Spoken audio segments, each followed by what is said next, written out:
Hi, I'm Mike Galen. I'm the editor-in-chief of the Brake Report, and today we have a special guest, Dan Sandberg, the former president of Brembo North America and CEO of Brembo North America, a 24-year veteran of the brake industry, man that has seen some of the biggest moves and changes in the industry in this last 25 years.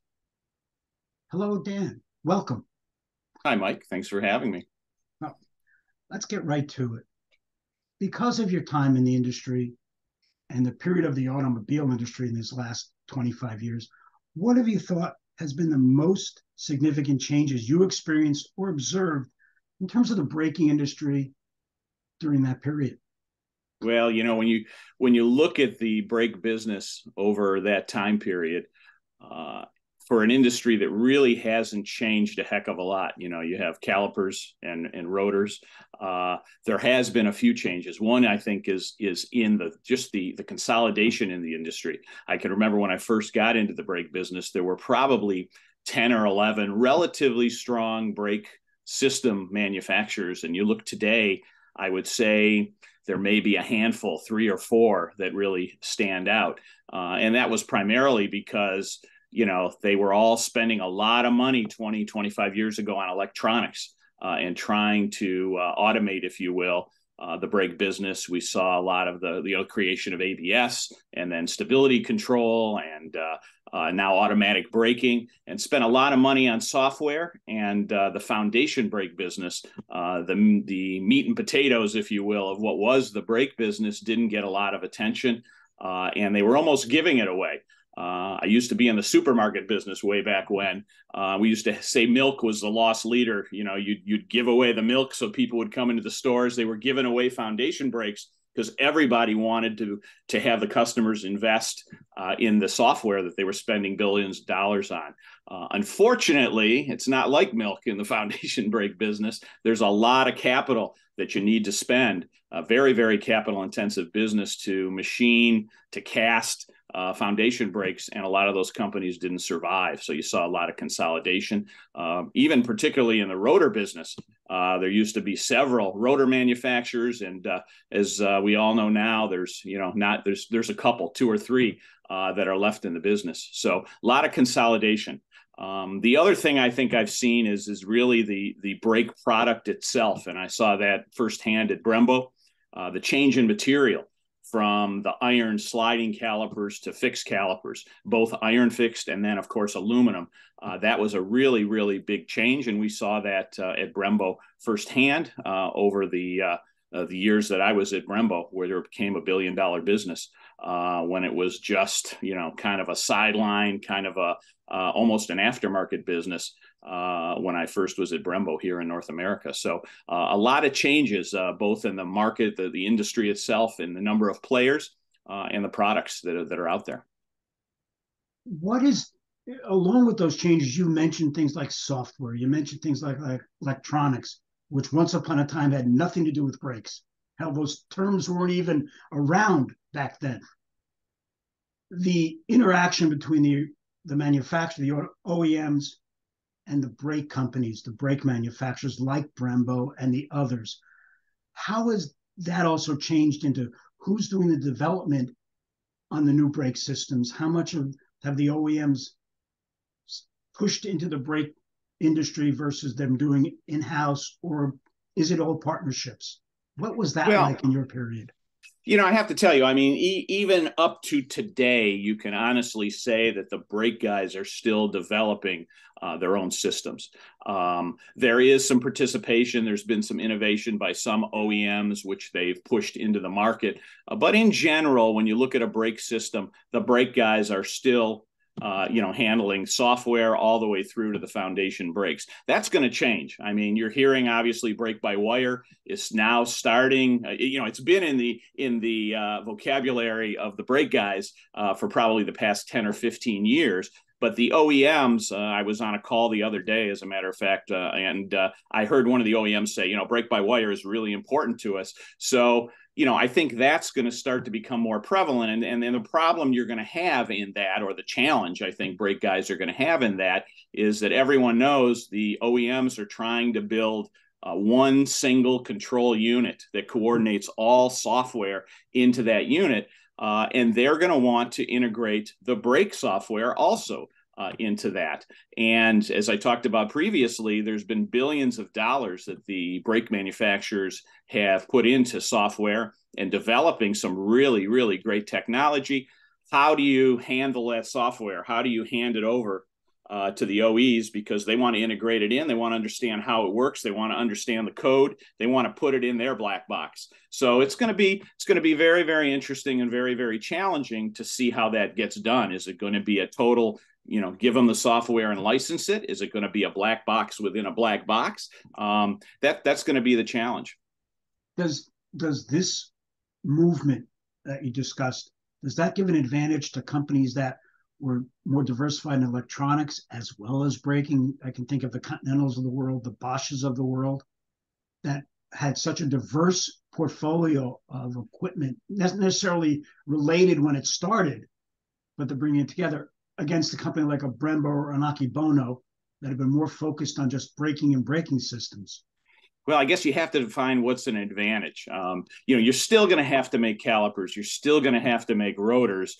So, those companies that do only that, they're not going to be viewed as high tech, if you will. But there aren't a lot of companies that are doing it. So, they'll have a quote unquote advantage. They're not going to get into that. But most of the brake manufacturers we're talking about, even Brembo, is heavily into brake-by-wire now. And doing its own development of software. How you define brake-by-wire is an interesting question. A lot of manufacturers in the brake side and even the OEs want to take all the fluid out of the vehicle. So they want to electrify from the pedal all the way through to the mechanism, that's actually clamping the caliper onto the rotor. So that's a pure concept, if you will, of brake-by-wire. But then again, there's some OEs who say, I'm not so concerned about eliminating the fluid. I'm going to leave the fluid in the corner, just to actuate the caliper, and I'm going to electrify the pedal, maybe get rid of the master cylinder, and do some semi-electrification. So exactly what brake-by-wire is, are you just automating or electrifying what the existing system, or are you totally redeveloping the system? Brembo has taken a position to almost redevelop the whole system rather than trying to electrify each little piece that used to be there. So it's a different philosophy on the part of the customer. It's a different philosophy on the part of the suppliers too. I mean, the auto industry has never been known for quickly embracing change, and I'm talking about the industry as a whole.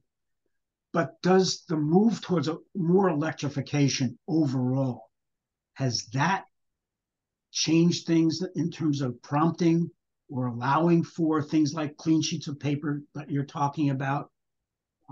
Well, I mean, I think, Mike, you've really hit it on the head. I mean, I've never seen our traditional customers move as fast as they've been forced to now.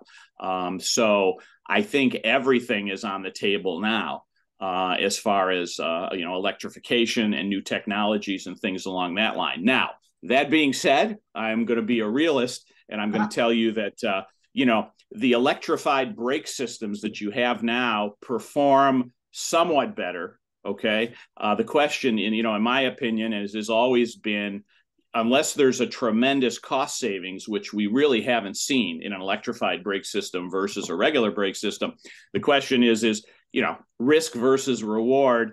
How will the consumer adapt to, electrified brake systems, and will they be confident in them? Will you need redundant systems like you do in airplanes, for example, where they electrified?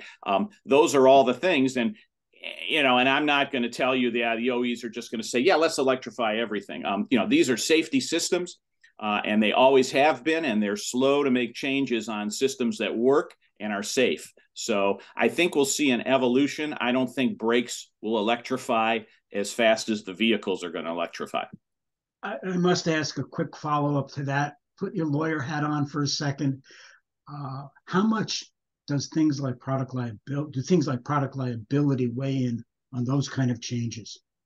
These are safety systems. You're hitting into that's really the nail that you're hitting on the head right here, because I talked a little bit about software and integrating that software into the big black box. All right. Well, if you're liable and you are designing and you are the brake manufacturer and you have software, you're, definitely you have some liability there and some product liability if the system were to fail. But if you start layering software onto software and you start telling people, well, it does this and you can do this, and then they start controlling your software, that it starts to blur. So those are the the day-to-day issues that brake manufacturers are going to face as they begin to integrate their software into other people's software, and as the system becomes a bigger system than just brakes in the process of making the cars. Going back to where we were before Sure. that extra question, when we talk about electrification Mm-hmm. and brake by wire, et cetera, the first question is, what's the future of friction brakes in these terms? With regenerative braking and brake by wire becoming much more common thanks to increased electrification of the fleets. That's the real question, I guess. Yeah, it's probably the question that when I was at Brembo and even to this day that I got the most is, our brakes are going to survive in the era of regen. And what I like to say is probably one word, and that is that half. I like the word half, and I think that it's very, very likely that when you look at the number of brakes that we're making today, that number could get very close to half of what it is now. Because I think a lot of OEs are starting to say, look, I got a brake system that does not have as much wear and tear on it. It's going to last longer. And it doesn't go through the same wear and tear because of regen helping out that brake system. Do we really need as big brakes?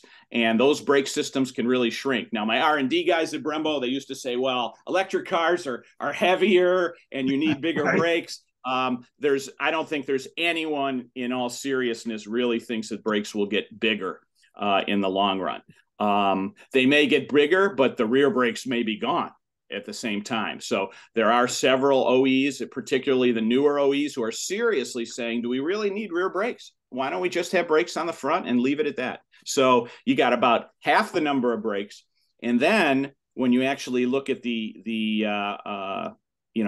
market itself, you have to really wonder, in the long run, whether you're going to have half the number of brakes and probably half the sizing on the brakes. So, you got to be careful what you're investing in these days, I think.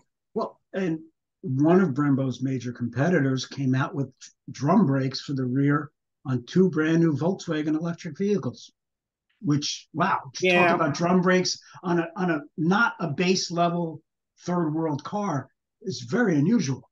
Yeah, and I don't know. I would question whether that's is that a real technology move?